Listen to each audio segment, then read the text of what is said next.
Excellence गुरुजी में आपका स्वागत है। आज हम पढ़ेंगे वर्गमूल निकालने की सबसे आसान ट्रिक। इससे पहले मैंने आपको 2 डिजिट और 3 डिजिट का स्क्वायर कैसे निकालें वो बताया था। आज हम पढ़ेंगे एक नया टॉपिक, स्क्वायर रूट निकालने की आसान ट्रिक। उसमें भी हम परफेक्ट स्क्वायर, जिस संख्या का परफेक्ट स्क्वायर है उसी का स्क्वायर रूट निकालना मैं इसके बाद में लाऊंगा। इसका सेकंड पार्ट जिसमें मैं नॉन परफेक्ट संख्याओं का स्क्वायर रूट निकालना आपको सिखाऊं। आज मैं सिखा रहा हूँ परफेक्ट नंबर का स्क्वायर रूट। तो हम ये कैसे पहचानें कि यह संख्या परफेक्ट होगी या नहीं। तो इसके लिए आपको ध्यान देना होगा कि जिस संख्या के यूनिट डिजिट में 0 हो, 1 हो, 4 हो, 5 हो, 6 हो और 9 हो। यदि जिस संख्या के यूनिट डिजिट में 0, 1, 4, 5, 6, 9 हो तो वही संख्या पर स्क्वायर रूट हम निकाल सकेंगे। तो हम स्टार्ट करते हैं हमारा पहला एग्जाम्पल। यहाँ मैं संख्या लेता हूँ एक 529। इसमें क्या करना है, सब 2 डिजिट का एक पेयर बना दिए, बाकी संख्या को एक अलग पेयर में रख लिए। देखते हैं कि 9 जो किस संख्या के वर्ग में यूनिट प्लेस पे आता। तो यहाँ 9 हमें पता है कि 3 के स्क्वायर में 9 आता है और एक आता है 7 के स्क्वायर में 9, है ना। तो हमारी पहली स्टेप क्या हो जाएगी कि सबसे पहले ये देखना है कि यूनिट प्लेस में जो भी संख्या हो वो किस संख्या के स्क्वायर में आती हो। तो 9 किसके स्क्वायर में आता है, एक तो 3 में आता है और एक 7 में आता है।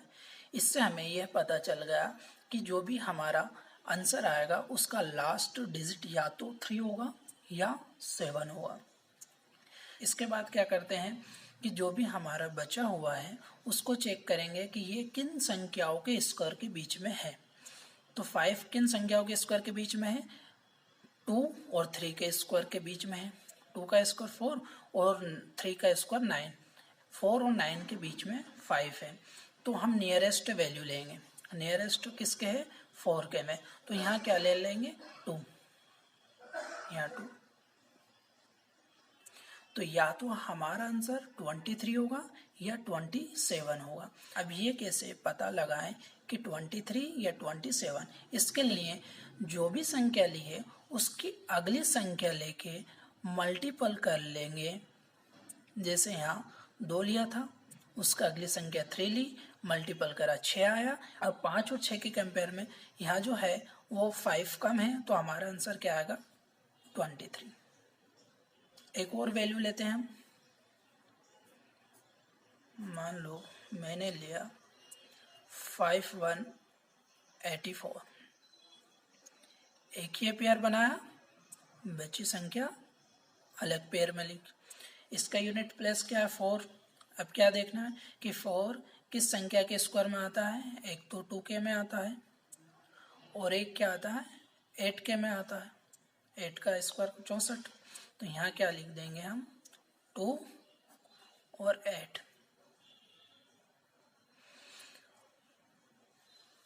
यह हमारी फर्स्ट स्टेप कंप्लीट। फिर क्या करेंगे कि 51 किस संख्या के स्क्वायर के नियरेस्ट है। तो 51 किसके नियरेस्ट है, 7 के स्क्वायर में। 7 का क्या, 49 जो इसके नियरेस्ट है। तो यहाँ मैं क्या लिख दूंगा, 7। अब कंपेयर कैसे करें हम, 7 लिया है, 7 से अगली संख्या लेंगे 8, 8 7 56। अब 56 है बड़ी वैल्यू है, 51 हमारा छोटा है, तो हमारा आंसर क्या आएगा, 72, छोटा वाला। तो कितनी आसान सी ट्रिक मैंने आपको बताई है। चलो एक और वैल्यू लेते हैं यहाँ पर, 7921। अब 1 किस संख्या के स्क्वायर में आता है, तो 1 एक तो खुद 1 के स्क्वायर में आता है, एक तो खुद 1 के स्क्वायर में आता है और एक 9 के स्क्वायर में आता है। तो यहाँ क्या होगा, हमारा जो आंसर आएगा उसका लास्ट डिजिट क्या होगा, या तो 1 होगा या 9 होगा। फिर हमने क्या देखते हैं 79। 79 किस संख्या के स्क्वायर के नियरेस्ट है? तो 79 हाँ देखेंगे अपन, 8 का स्क्वायर कितना होगा 64, 9 का क्या होगा 81, तो हम छोटे वैल्यू लेंगे 8, तो यहाँ हमने लिया 8।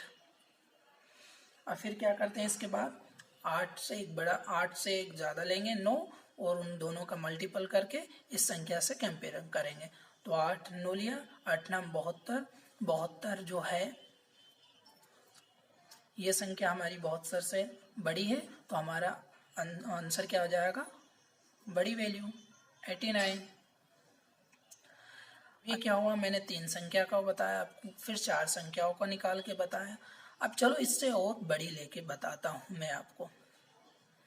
जैसे मान लो मैंने यहाँ पर लिया 11236, इसका स्क्वायर रूट क्या हुआ? पहली स्टेप तो हुई पेयर बनाना है, 2 संख्याओं का पेयर बनाया, बची हुई संख्या को एक साथ अलग लिख लिया। फिर क्या है यहाँ 6 किस संख्या के स्क्वायर में आता है? तो एक तो आता है हमारे 4 के स्क्वायर में आता है 6, और एक आता है हमारे खुद 6 के स्क्वायर में। तो हमारा जो आंसर आएगा उसका लास्ट डिजिट या तो 4 होगा या 6 होगा।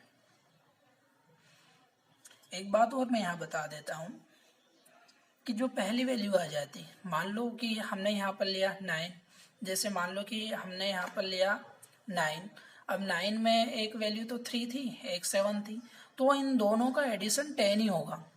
यहाँ हमने लिया था 4 किसके में आ रहा था, तो एक तो 2 के में आ रहा था और एक आ रहा था 8 के में, दोनों का एडिशन जो रहता है वो 10 आएगा।